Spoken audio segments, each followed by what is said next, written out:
that we have fought a very good fight in as much as the review of these conditions of service is concerned.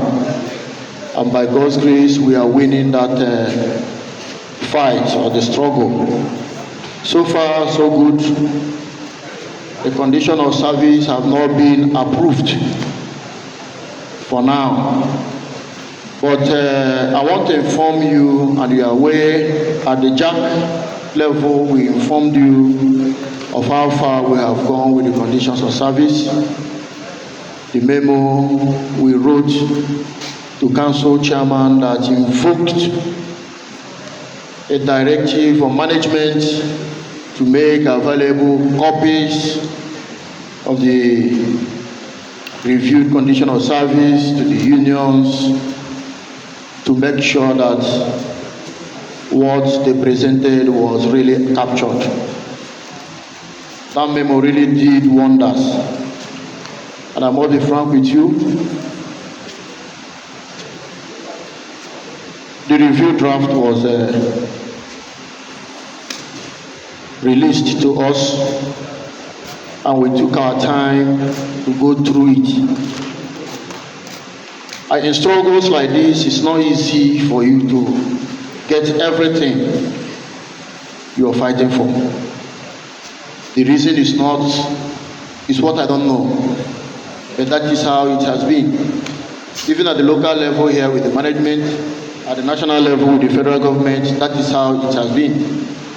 You'll be fighting for 5 things. At the end of the day, you may win 1, 2, or 3.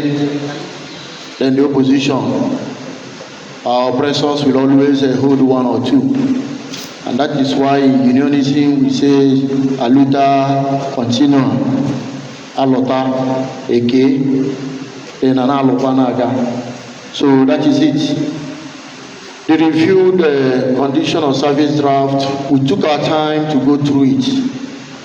And I must be frank with you, nearly 90% of what we are struggling for were really captured there.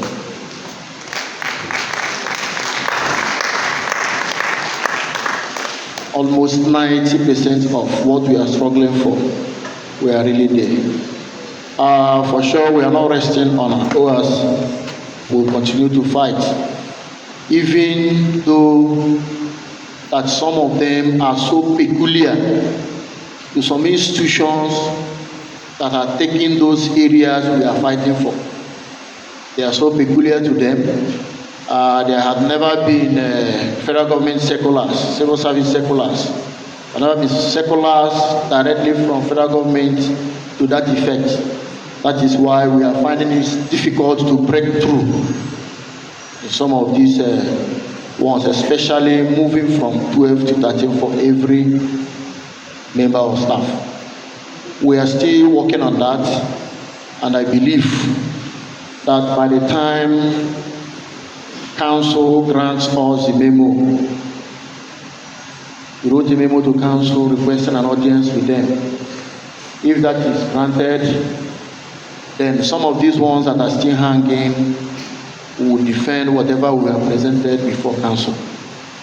Because I think it would be a very big privilege and opportunity for them to understand exactly why we are saying this should be done to members. Because I don't know how and the people that really drafted the condition of service both at our branch level and at the civil service level, the rules and the policies. I don't see the balance between an individual who has a BAc or 2 individuals who have BAc from the same institution. Just because somebody is teaching and another person is on the other side, then the person must go through 12. I think that is very wrong. We need to change it. That particular certificate is of the same quality. It has the same value. That somebody decided to go to teaching does not make that person an inferior staff. So I don't know where it started. And we are praying that that anomaly will be normalized. So that is on condition of service. And I will have to thank some of our members, our senior members, who council finds it very, very important through the registrar to draft some elders of our union to the council committee. They really did well on our behalf. I wouldn't want to mention names, but I know them and I know the value they really added to that condition of service. And I believe by the time council will give assent to that condition of service, every one of us will be happy, especially the medical staff. It really favored them seriously. That is it on the condition of service. I don't know if there is further comments on that. Comments, please.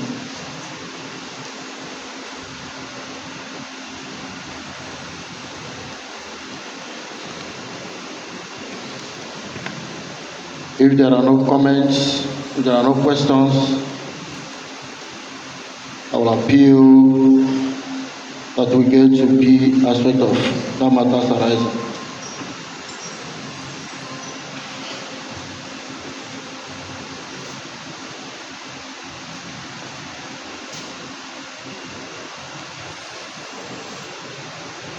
Any question, any comments? No comments.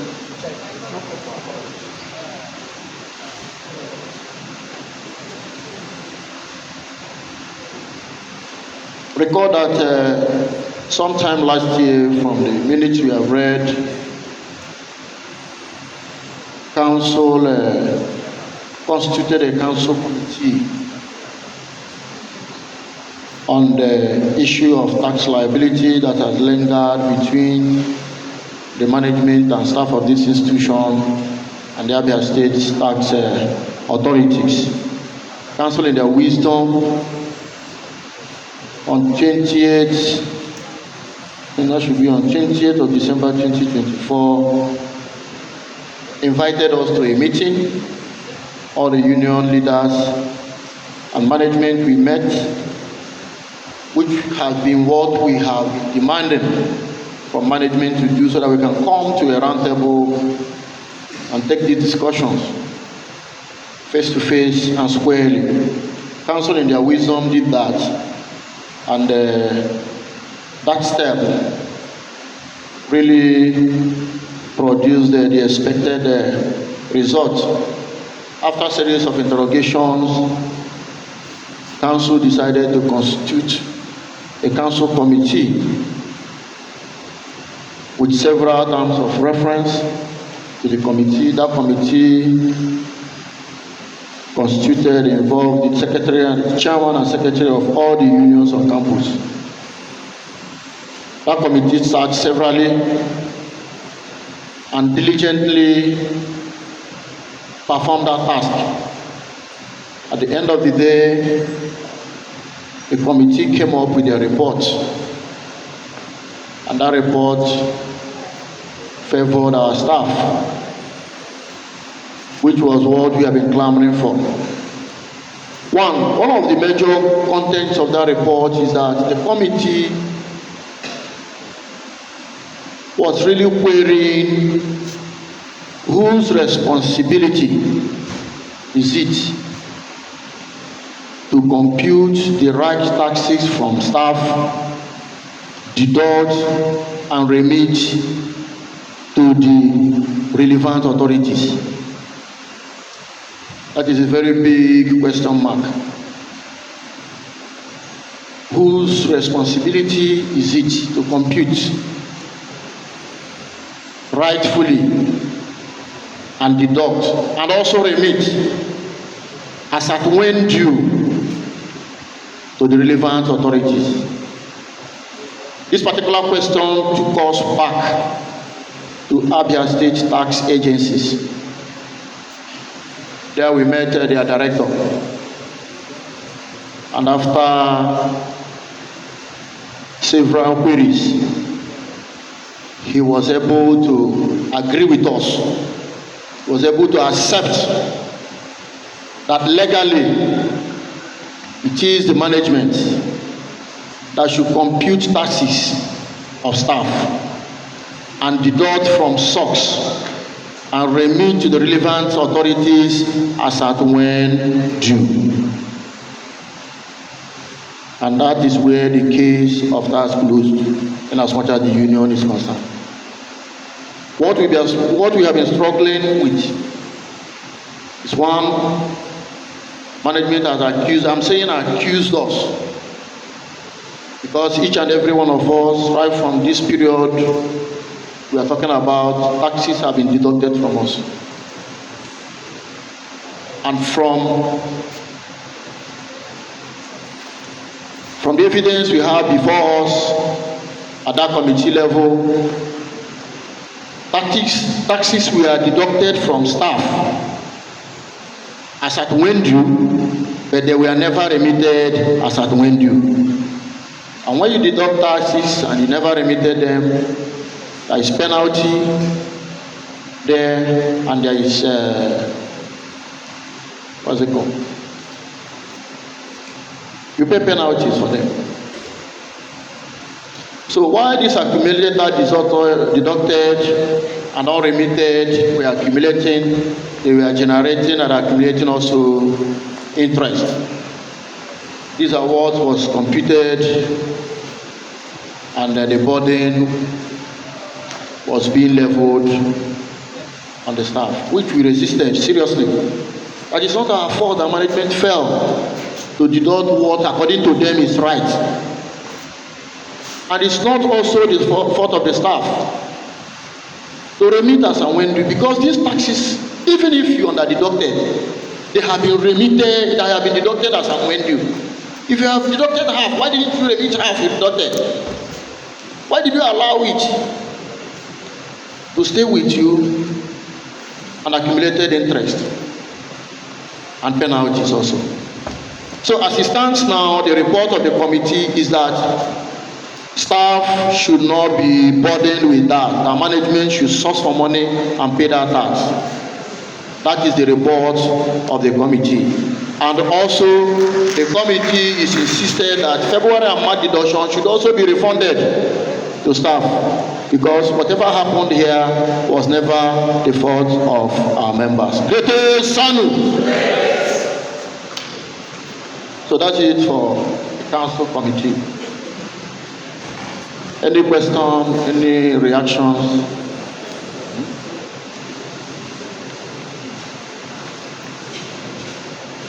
Any reaction? No reaction, case closed. Matters arising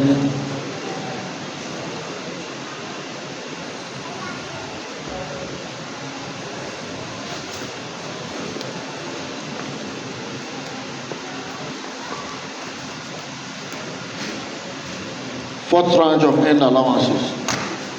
Recall that a few months ago, the fourth tranche of part of the areas of end allowances were released to federal universities. And the Federal University of Agriculture Mudike received their own quota, which was distributed between the non-teaching staff unions and the academic staff union, where the teaching staff got 80% of what was due to the university and 20% to the other three non-teaching unions. These particular allowances, I hope that it has been distributed to members who earned it, and this time around we make sure that everybody got something. Everybody got something. Yes, most of our members were also lamenting. Some were not happy. Some even wrote petitions, which I was copied. But that is it. There is no way you will favor everybody in administration. This is not exactly what we used to do here. This time around, we change the scheme and the scope of the distribution. In struggle, all of us struggle together. Whether you're of 1994 or you're 2005 or 2009, all of us as staff, we struggle together. And I so much believe that whatever we get out of that struggle should be spread to get to each and every member so that we can also be encouraged. And that is what makes the union strong. So based on that, the unions decided that we will split whatever we have, no matter how small, let it go round. We know that our senior comrades also, they got some big part of it, while the younger ones also got the younger shares of it.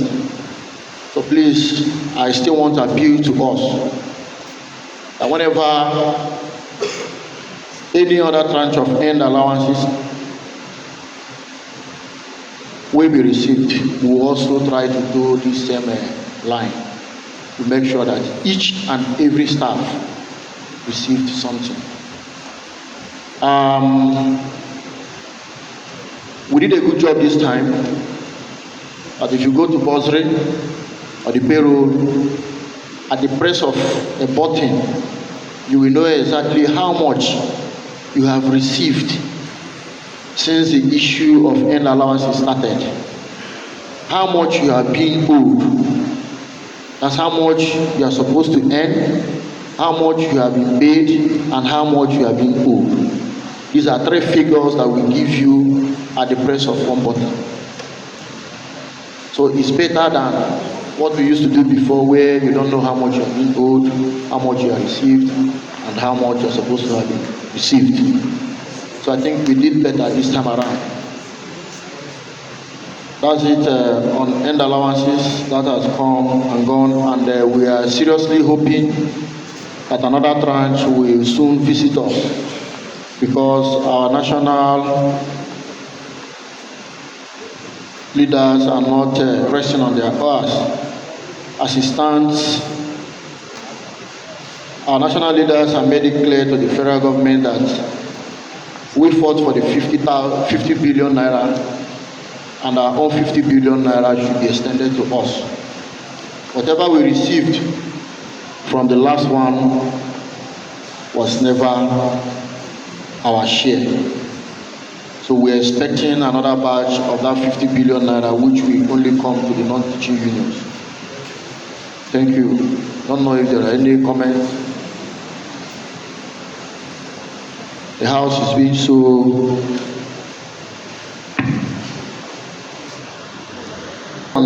the fourth tranche of end allowance. I don't know if there is anybody with any question.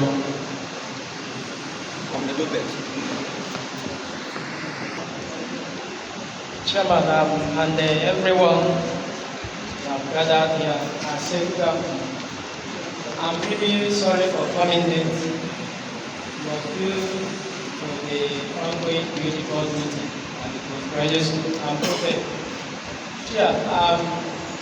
You may have said a lot which I didn't hear, but little I heard from you now I want to talk on. You concluded that we can leverage on the effort of the union and go to the bursary to inquire of what is due to us on the issue of end allowance. I don't know if I'm correct. If that is correct, I want to ask which office and who exactly are we to meet to know what we are, our end allowance, the totality of it, and what we have been paid, and the balance. Because why I'm saying this is that those in the bursary, it may not be everybody. This relationship approaching them is not there. it's very sad to say this. So who exactly are we to meet in the gospel to get this information? Because I'm very much sure that almost all of us here don't know what we're supposed to have, any figure we're supposed to hold on as what is due to us as allowance. Thank you. You appeal, and your appeal will be related to not only you, but the entire SANU members. Personally, we visit the payroll office, because if I allow each and every one of us to go there individually to fetch this particular information, it will be very cumbersome for them. So what I think I will do is officially write them to make it available, so that we can place it on our WhatsApp, so that everybody can be aware of what he has received, what is being owed, and what is due to that person. Thank you very much. Any other?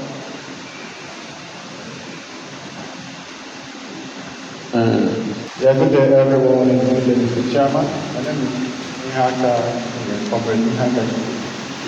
Chairman, if you could recall, during one of our meetings, you made mention of a remnant from the end of allowance, amounting to 8.something million.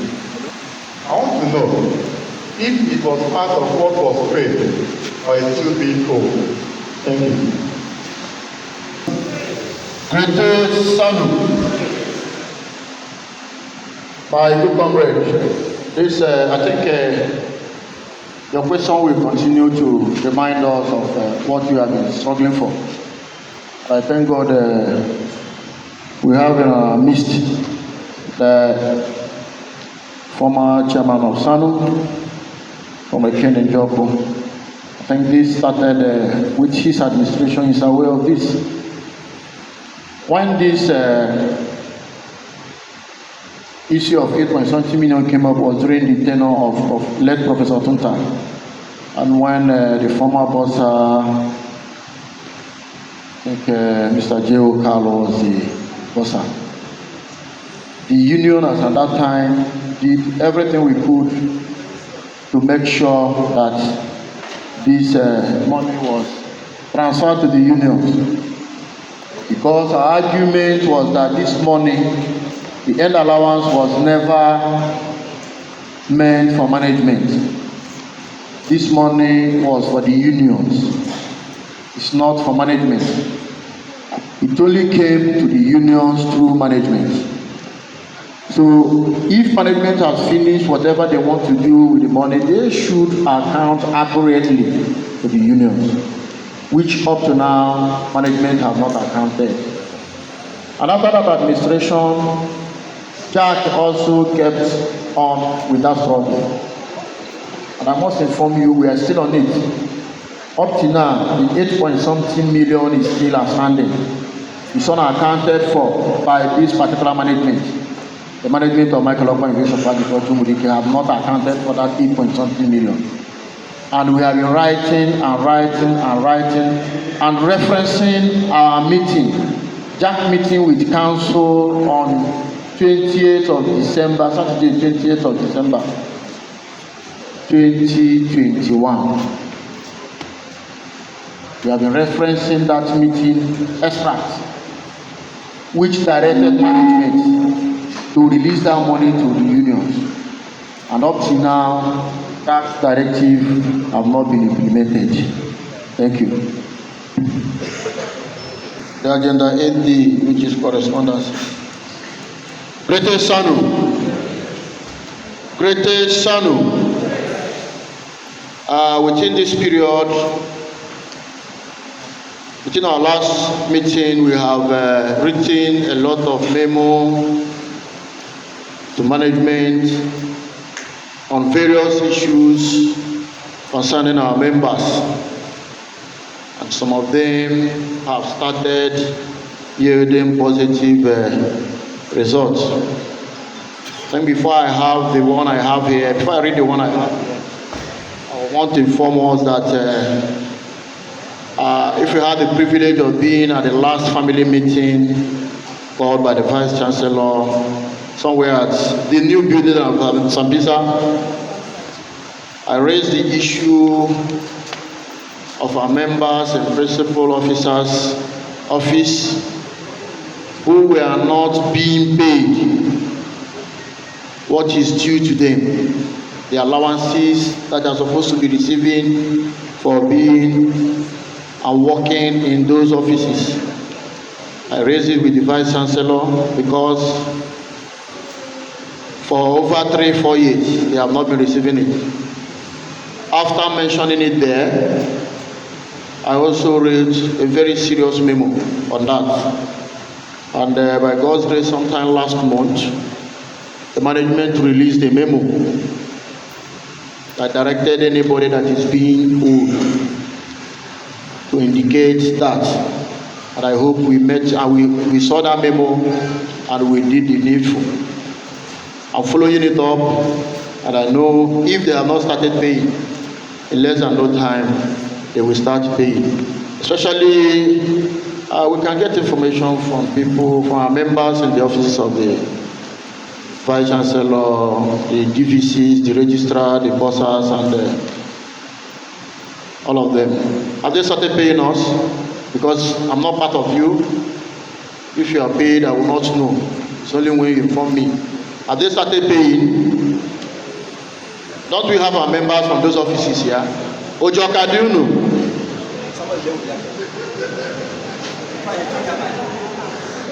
In silence.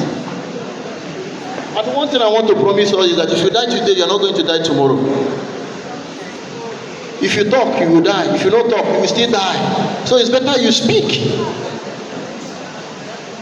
Great Sanu. Greatest Sanu. I never wanted to say this, but let me say it. When I got this complaint, I'm not working directly in the office of the boss. I'm a boss staff for sure. I'm not working directly with the registrar. Neither am I at the third floor. But most of the times, I leave my office around 7, 8 sometimes. And this same staff will remain there. Most of the times, they don't find it easy going home, especially during the rainy season. And I'm happy. A memo came that suggested or approved leaving a vehicle for them.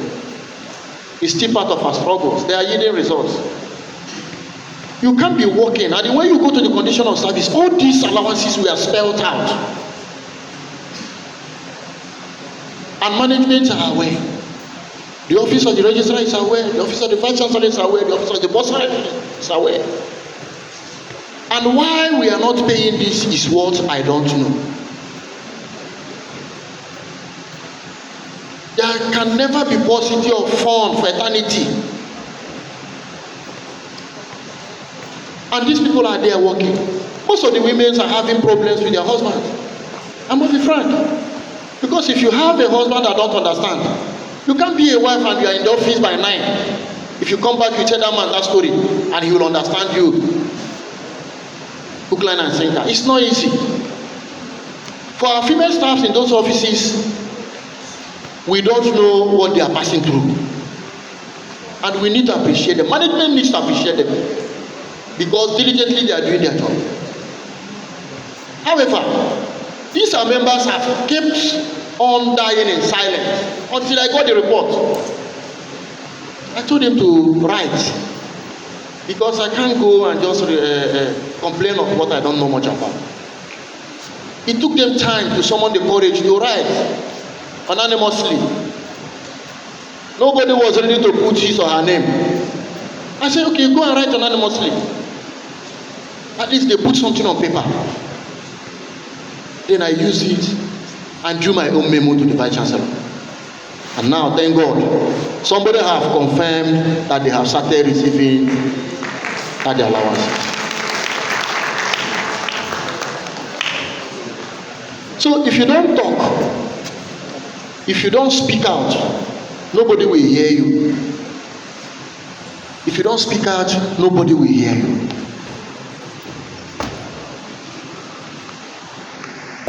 Please, Chairman, I want to first of all thank you so much for the intervention. To be totally candid, we have started receiving some kind of stipend. But the problem is, we have an outstanding backlog of over 4 years that nobody has talked about, nobody has fought for. So we are still where we are. It's like we are scratching the surface, just like a drop of water in the ocean. But thank you for the work done. No, we really appreciate and we continue to support your government. Thank you very much. Thank you.